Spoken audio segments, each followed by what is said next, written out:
Oh, hi. Good day to all of you. This is Sunny Melencio of PLM, and this is the recording of the fourth session of the PLM lecture series on socialism and society. This lecture is on the Russian Revolution, specifically done on the 103rd anniversary of the Russian Revolution on November 7 this year. Unfortunately, the recording of the original lecture was not done, and there were requests from a number of comrades and friends to air the lecture again. The original was done in Tagalog, but I am now doing this in English for the benefit of our English-speaking friends. My English is very basic, so I know that even comrades in the Philippines can understand what I am saying. There will also be no discussion, as we cannot put in again the people who were in the webinar on November 7. So this is going to be a lecture only in English. Let me put first the PowerPoint presentation of this topic so the lecture can be guided with this. Bear with me for a little while.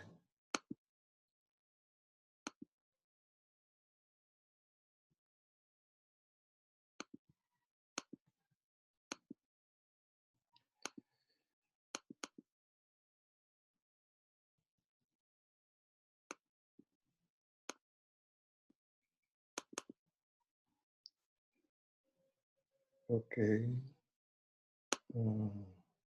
I am now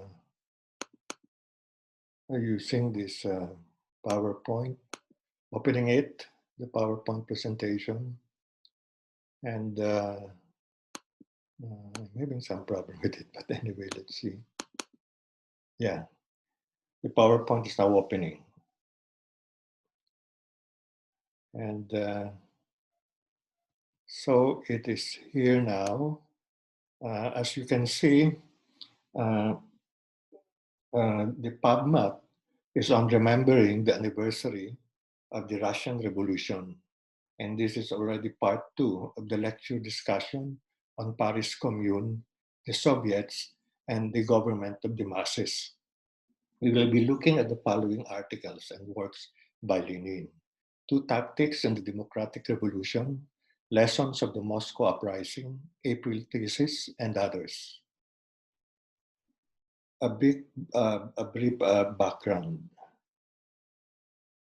There are 2 or 3 revolutions in what we call the Russian Revolution. First, the 905 Revolution, the 1905 Revolution, which was called the dress rehearsal of the successful October 1917 revolution. There are 2 revolutions in 1917 also. The February Revolution, which led to the downfall of Tsarism in Russia, and the October Revolution, where the Bolsheviks took power through the Soviets. The 1905 revolution started on January 9, 1905, which was a Sunday, with a peaceful march of workers and people of St. Petersburg under the lead of Father Gapon. The intention was to bring a petition to the Tsar asking for basic reforms. The march was shot at, riddled with bullets, by the imperial guards at the Winter Palace, immediately killing 200 and wounding 800 marchers. The massacre became known later on as Bloody Sunday. It led to the workers staging general strikes. Almost half of the industrial workers of Russia joined the strikes. It led to a number of insurrections. There were urban and agrarian unrests, peasant uprisings, and military mutiny or rebellions, the most famous of which was the mutiny of military sailors on the battleship Potemkin. And so there was the poster. There was a movie made on the rebellion directed by Sergei Eisenstein, and I think this is still available on YouTube for those who want to see it. On August 6, to pacify the uprising, Tsar Nicholas II called for the formation of a Duma, which was merely a consultative body. It will be elected by the population, but there are many qualifications and limitations for the voters. For instance, in St. Petersburg alone, only 1% of the adult residents were qualified to vote. In order to pacify the workers, the Tsar also introduced some reforms, like the recognition of unions, which were considered illegal before. The Russian Social Democratic Labor Party, I think both the Bolsheviks and the Mensheviks, boycotted the election and supported the general strike of the workers. The Duma was not able to convene. The RSDLP, or the Russian Social Democratic Party, was already split into the Bolsheviks and Mensheviks. The Bolsheviks are calling for the preparation to an armed uprising and the establishment of a provisional revolutionary government, which will call for a popular constituent assembly. The Mensheviks are opposed to this. Instead, they called for pressure from below to form a provisional revolutionary government where the socialists, they were called Social Democrats or SDs before, can be a party of extreme revolutionary opposition. The Mensheviks do not believe an insurrection will be successful, and this attempt would only cause the bourgeois classes to recoil from the revolution and diminish its sweep. This is the background of Lenin's path-breaking pamphlet called Two Tactics of Social Democracy in the Democratic Revolution, which he wrote in June to July 1905. In 1905, following the split of the RSDLP into the Bolsheviks, or the majority, and the Mensheviks, the minority, there were two congresses that occurred at the same time. The Third Congress of the RSDLP, that was Lenin, held in London under the leadership of Lenin and the Bolsheviks, and the First All-Russian Conference in Geneva under the leadership of the Mensheviks. I do not have a photo of the Menshevik conference, but here are some of its leaders. I think Martov, Martinov, etc. You can read Lenin's polemic against them in Two Tactics. The urgent political question during the 1905 revolution is the call for a popular constituent assembly. And there are three tendencies here, according to Lenin. First, the Tsarist government, which is proposing the entry of people's representatives in the government, but not through a popular constituent assembly. It is only ready to provide for a consultative assembly which will be elected by a limited number of people. It means there will be no universal suffrage, so-called. This was actually what the Tsar proposed in August 1905. The Bolsheviks, on the other hand, is calling for an armed revolutionary uprising that will transfer political power from the Tsarist government to a constituent assembly. They are aiming for the immediate overthrow of the Tsarist government through the formation of a provisional revolutionary government, which will then convene a constituent assembly. On the other hand, the position of the liberal bourgeoisie, represented by the Constitutional Democratic or Cadet Party, and the petty bourgeoisie, represented by the Mensheviks, ranges from one, not demanding the overthrow of the Tsarist government, that was the cadet position. Two, not advancing the slogan of a provisional government, also the cadet position. And three, merely exerting pressure from below so the Tsarist regime will convene a constituent assembly. This was the Menshevik line. According to Lenin, the liberal bourgeoisie merely wants a constitutional monarchy or a deal with the Tsarist regime. The Mensheviks line, adopted by the conference, states the following, as you can read. A decisive victory of the revolution over Tsarism may be marked either by the establishment of a provisional revolutionary government, which will emerge from a victorious popular insurrection, or by the revolutionary initiative of a representative institution of one kind or another, which under direct revolutionary pressure from the people decides to set up a popular constituent assembly.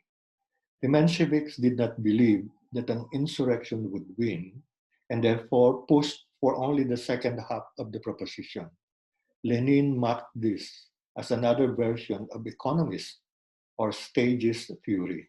Stage one, the Tsar sets up a representative institution of one kind or another. Stage two, the Tsar, under pressure, sets up a popular constituent assembly.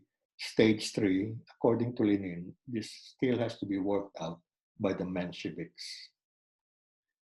Lenin's view, carried by the Third Congress, this is the Bolshevik line, states that since the masses are already up in arms against the government and are wanting a new order, the party of class-conscious proletariat should clarify to the masses that they need to set up a provisional revolutionary government as organ of a victorious popular uprising. This is the only thing that can ensure the convening of a constituent assembly that will genuinely represent the masses. But Lenin also said that the revolution would still be a bourgeois or bourgeois democratic revolution.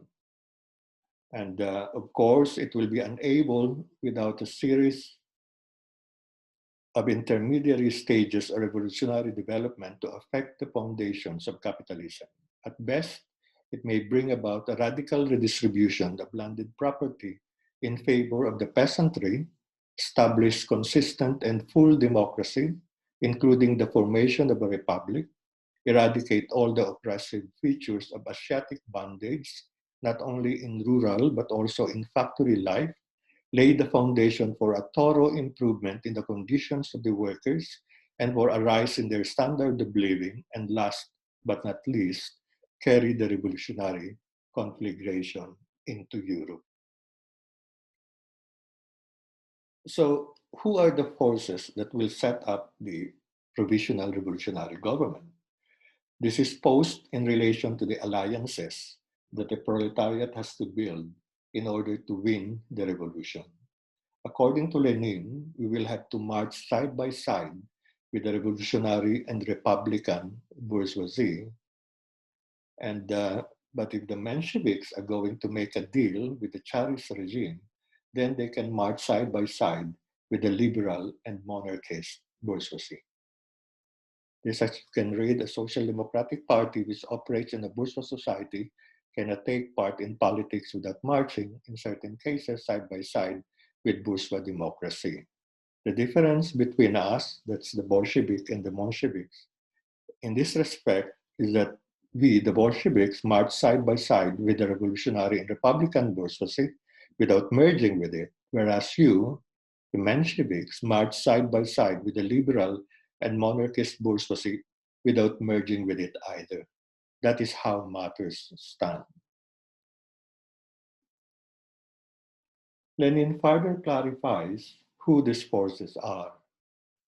And this is a quotation from Two Tactics. We have to draw a distinction between Republican revolutionary and monarchist liberal bourgeois democracy. The sensible monarchist who favors an upper chamber and asks for universal suffrage while striking a bargain with Tsarism for a Dutch constitution is a bourgeois democrat too. That's the liberal bourgeoisie and the monarchist bourgeoisie.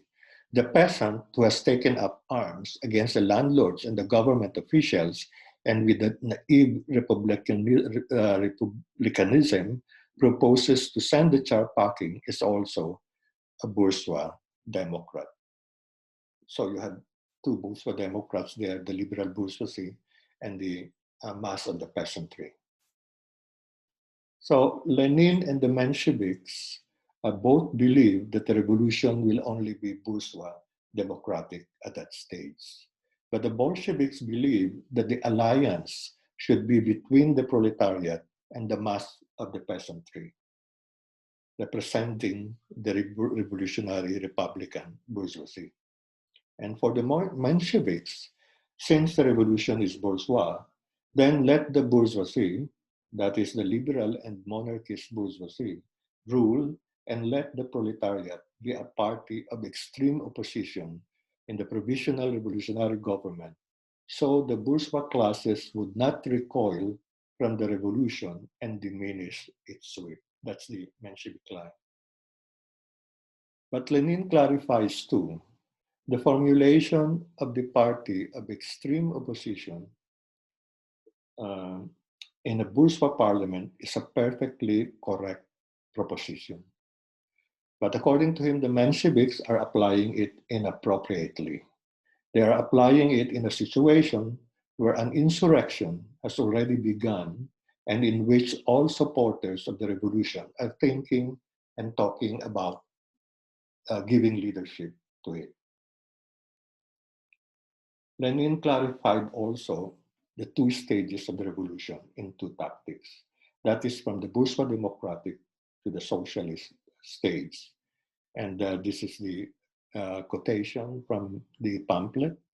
The proletariat must carry the democratic revolution to completion, allying itself to the mass of the peasantry in order to crush the autocracy's resistance by force and paralyze the bourgeoisie's instability. That's the first stage of the revolution. The second stage, the proletariat must accomplish the socialist revolution by allying itself to the mass of the semi-proletarian elements of the population, so as to crush the bourgeoisie's resistance by force and paralyze the instability of the peasantry and the petty bourgeoisie. And the slogan that Lenin puts forward based on this is, at the head of the whole people, and particularly of the peasantry, for complete freedom, for a consistent democratic revolution, for a republic, and at the head of all the toilers and exploited, for socialism.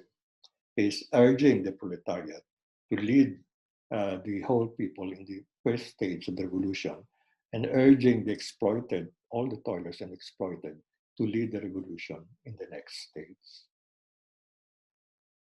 By the way, as an aside, the idea that the bourgeois democratic revolution will involve the bloc of four classes, that is the proletariat, the peasantry, the petty bourgeoisie, and national bourgeoisie, this is the national democratic line as we know it, is really a Menshevik line.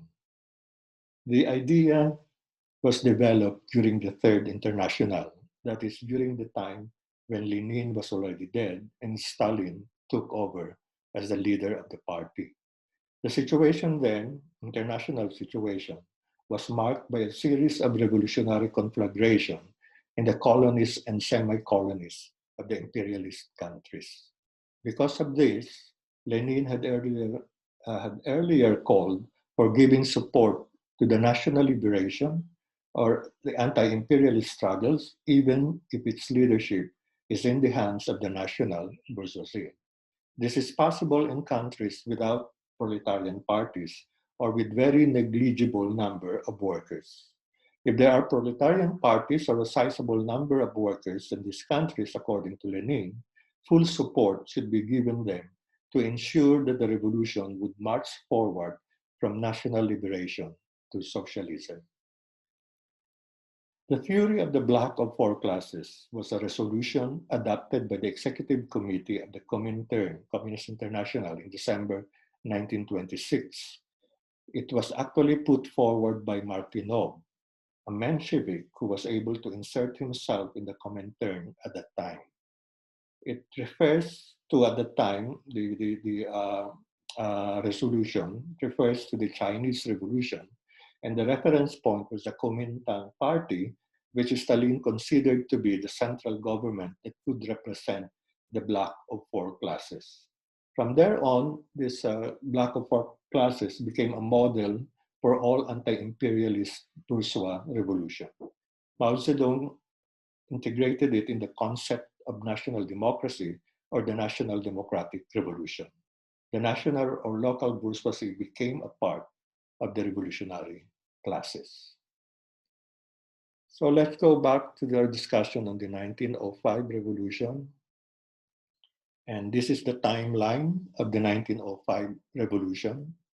On October 10, 1905, during a nationwide general strike, the Soviet of Workers' Deputies was formed in St. Petersburg. It was led by Leon Trotsky. On October 17, a week after, the Tsar released a manifesto that agreed to a shift to a constitutional monarchy and the convening of a legislative Duma. So not just a consultative Duma now, but a legislative one. The Tsar also allowed a number of reforms called the Stolypin reforms because it was issued by the Tsar's Prime Minister, Stolypin, at the time. Part of the reforms allowed the peasants to leave their communes or the mir by giving them land that they can own, but they have to pay for it. Not much of a reform, of course. So in October through December, the insurrection and soldiers' mutinies continued. On December 7 to 8, there were strikes and demonstrations in many parts of Russia. On December 9, the first barricades were set up by the workers in reaction to police and soldiers' brutality against them. On December 10, artillery fire is opened on the barricades and the crowds in the streets. All the main centers of the city are covered by a network of barricades soon after. So there were several days of fighting or guerrilla battle against the troops. On December 15, the workers at Presnya, Moscow, rose up in arms. The Moscow armed rising was masked and drowned in workers' blood. This starts the reign of reaction and counter-revolution in the following years. So during the time, Lenin wrote these lessons of the Moscow Uprising. And Lenin, in this article, was criticizing Alexander Plekhanov, who had become a Menshevik by then, who said the strike was untimely and should not have been started, and that the workers should not have taken arms. And Lenin's direct reply was this: on the contrary, we should have taken to arms more resolutely, energetically, and aggressively. We should have explained to the masses that a fearless and relentless armed fight was necessary. Okay, let's see. Yeah, the lessons. And these are the three main lessons of the uprising, according to Lenin. One, the mass proletarian struggle developed from a strike to an uprising. At crucial moments, the masses of the workers demanded but failed to receive instructions from the Soviets, then headed by the Mensheviks, for resolute mass action. Two, the proletariat should have utilized the wavering of the troops, which is inevitable in every truly popular struggle, according to Lenin. We failed to utilize the forces at our disposal for such an active, bold, resourceful, and aggressive fight for the wavering troops as that which the government waged and won. We should not forget that at the time of an uprising, we must also carry on a physical struggle or active armed defense for the troops, because there were situations then when the troops refused to fire at the workers at the marches, and then the government was deploying more troops for them to consolidate and attack the marchers. So in those situations, Lenin was saying we could have prevented it by taking up defense for the wavering troops. Number three, military tactics depend on the level of military technique. This is also in accordance with Engels. According to Lenin, we should have adopted more the tactics of guerrilla warfare, where we can organize small units of 10, 3, or even 2 persons to assault the enemies.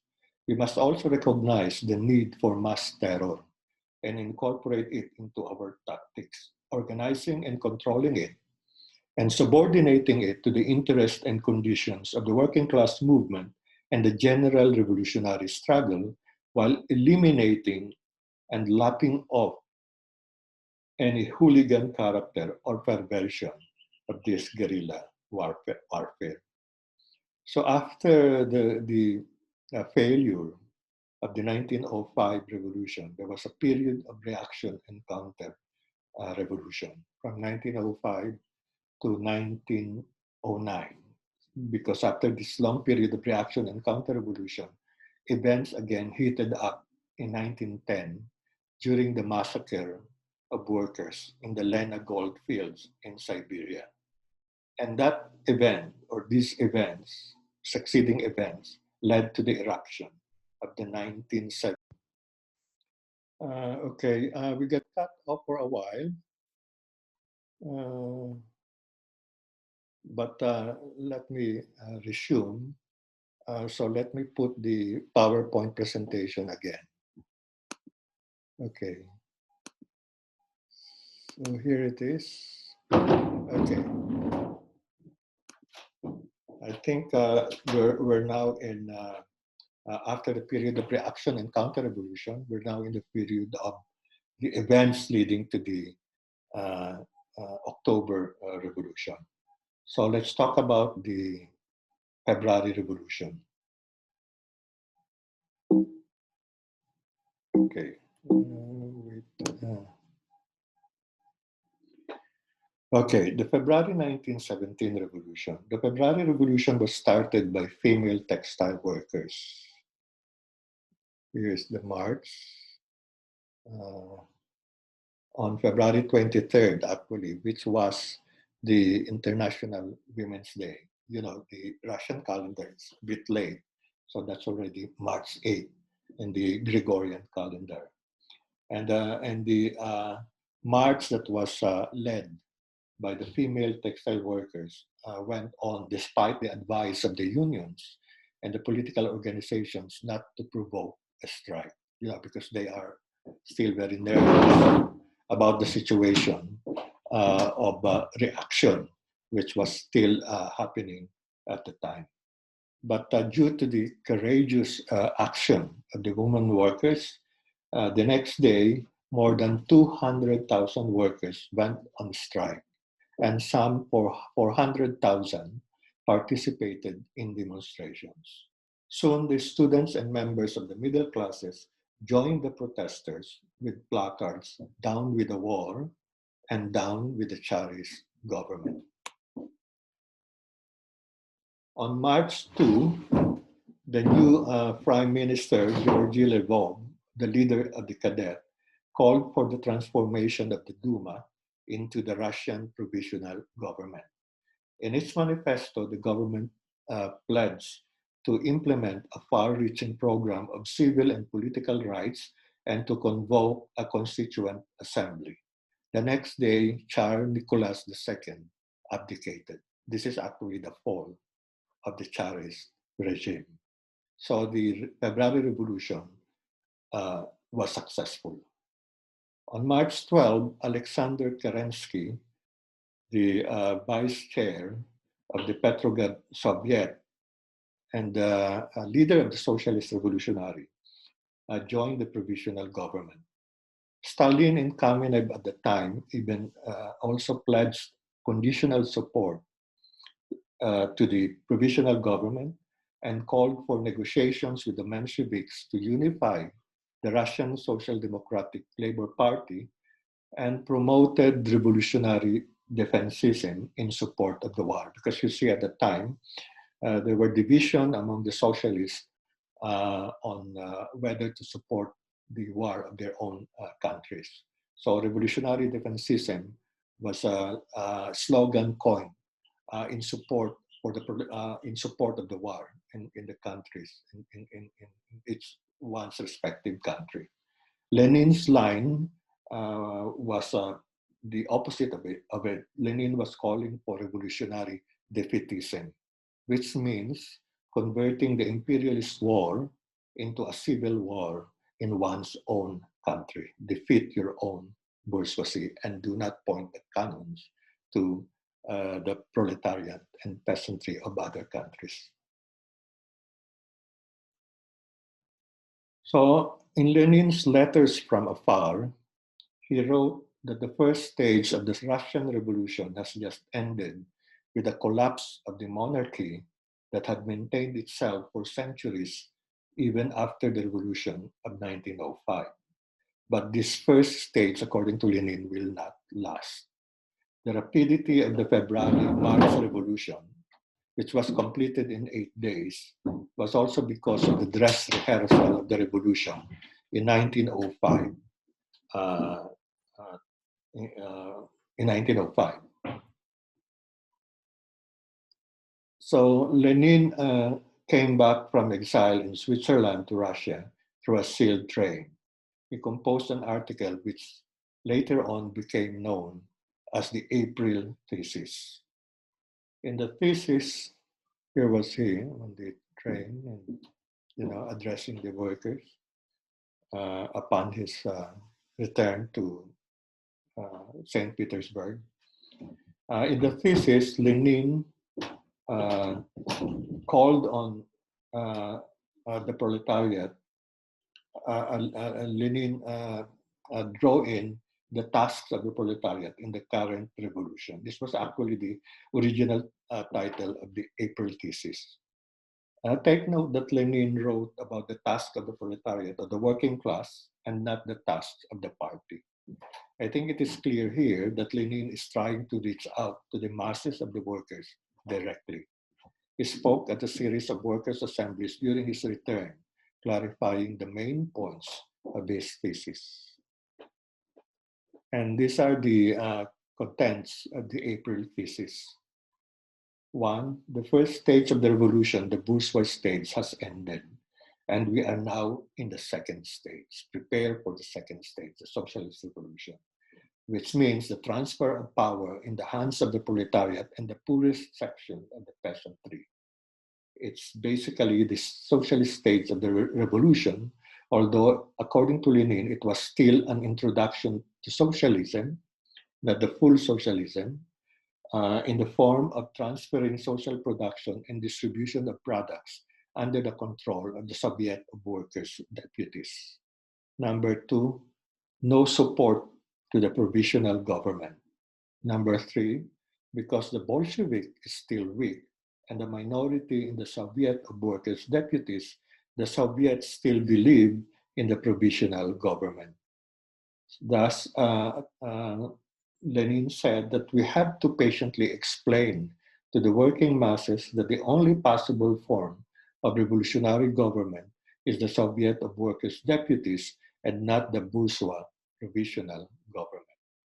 Here, Lenin was actually referring to the existence of dual power. Alongside the provisional government, which replaced the Tsarist regime and is now a government of the bourgeoisie, another government has arisen. And this is the Soviets of Workers and Soldiers' Deputies. So workers and also soldiers who are mostly sons of peasants. This power, the Soviets, is almost the same type as the Paris Commune of 1871, which we had previously discussed. It was a direct seizure by the working class of the power in local areas. On the fourth day of the general strike in February, wait a sec. Okay. Let's go back.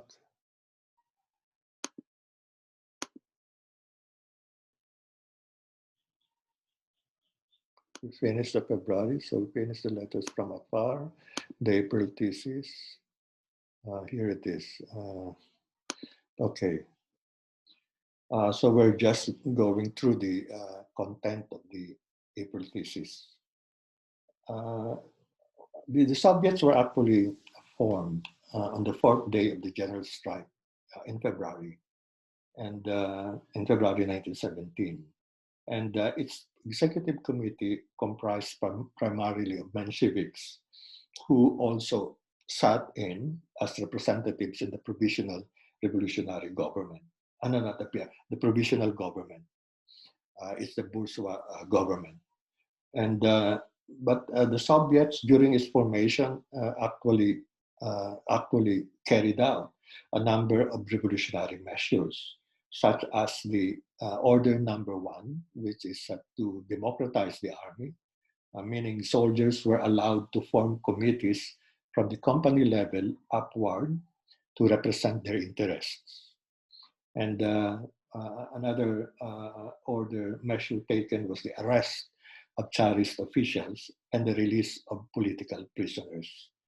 And there were orders, and according to the Soviet, the orders of the provisional government were to be obeyed only if they did not contradict the orders of the Soviet and others. So you can see there's basically dual power existing at the time. And so to come back here, number 4, for Lenin, the republic then should not be a parliamentary republic, but a republic of Soviets, of workers, agricultural laborers, and peasants' deputies. Number 5, the abolition of the police, the army, and the bureaucracy, and the arming of the whole people instead. Number 6, this was not done by the Paris Commune, so it was actually carried out by the Lenin called on the working class to carry this out through the Soviets. The nationalization of all lands, the number 7, the single national bank, and then the institution of control over it by the Soviets of workers' deputies. And of course, that number 6 of nationalization of all lands to be disposed by the local Soviets of agricultural laborers and peasants' deputies. And lastly, number 8, the formation of a new international. Inasmuch as the Socialist International, the second international at the time, had adopted a position in support of the war, and meaning they're now allied side by side with their own bourgeoisie. And here's the timeline leading to the October 25 revolution. In June, the first All-Russia Soviet Congress was held, and the Bolsheviks had still a minority with around 13% delegates. Out of 777 delegates, 285 were socialist revolutionaries and 248 were Mensheviks. The Congress elected a National Soviet Center, the Central Executive Committee controlled by the Mensheviks and the Socialist Revolutionary Party, which support the provisional government. Trotsky was elected into this executive committee. Trotsky was still Menshevik at the time. It was only close to the revolution that he joined the Bolsheviks. The July days where disgruntled sailors, soldiers, and workers organized a series of militant demonstrations against the government, demanding an end to war and the transfer of power to the Soviets. The Bolshevik slogan then was peace, land, and bread. It represents the main demands of the people at the time. The 6th Congress of the Bolsheviks, the Russian Social Democratic Labor Party Bolsheviks, was held in Petersburg, and Trotsky joined this Congress. And also around the time, Kerensky took over as Minister of War, appointed General Kornilov as the Supreme Commander of the Russian Army, and ordered the arrest of Lenin, Trotsky, and others, and other Bolsheviks. Lenin fled to Finland. In August, the Petrograd Soviet passed the Bolshevik resolution, which was titled On Power. It was actually already raised at the time that power should be taken by the Soviets and to depose the counter government, the provisional government. In September, the Moscow Soviets followed the resolution. 80 Soviets in large and medium towns backed the call for transfer of power to the Soviets, or all power to the Soviets. Then General Kornilov attempted to crush the Soviets and overthrow the provisional government because the General Kornilov saw that the provisional government was vacillating, and the right should really take over with him as the leader. But at the time, Kerensky asked the Bolsheviks for help, and Kornilov failed. The train that was about to carry Kornilov's forces to the main cities were derailed by the workers themselves. On September 25, the Bolsheviks gained a majority in the Petrograd Soviet. Trotsky was elected the chairman in the Petrograd Soviet. Petrograd is the new name of St. Petersburg.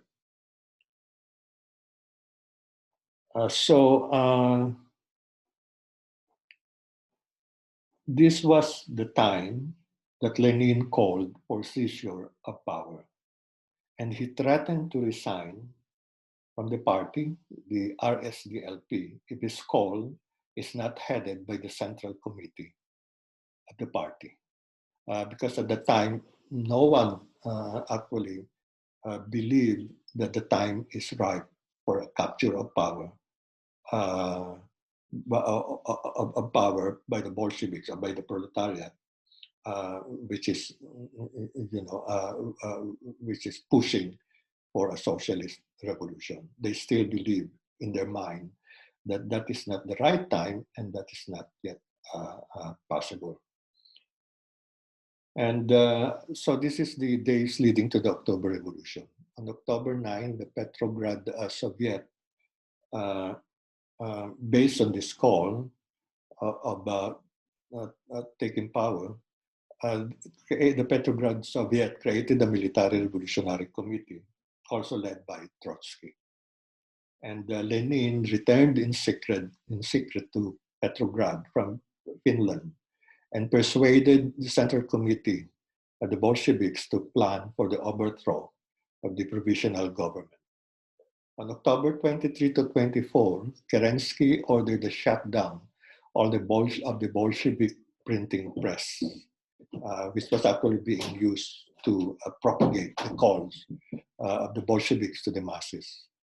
And the Military Revolutionary Committee, with its military units backed by armed workers called the Red Guards, took control of bridges, railways, stations, and other strategic points. At that time, on the eve of the revolution, Kerensky fled. And on October 25, November 7, in the new calendar, the Winter Palace was taken. There was no one died in the takeover of the Winter Palace. It was, so others say it was almost like a coup d'etat, but it was a revolution because the revolution occurred, happened from 1905 to February 1917 to October 1917. And in the evening of October 25, the second All-Russia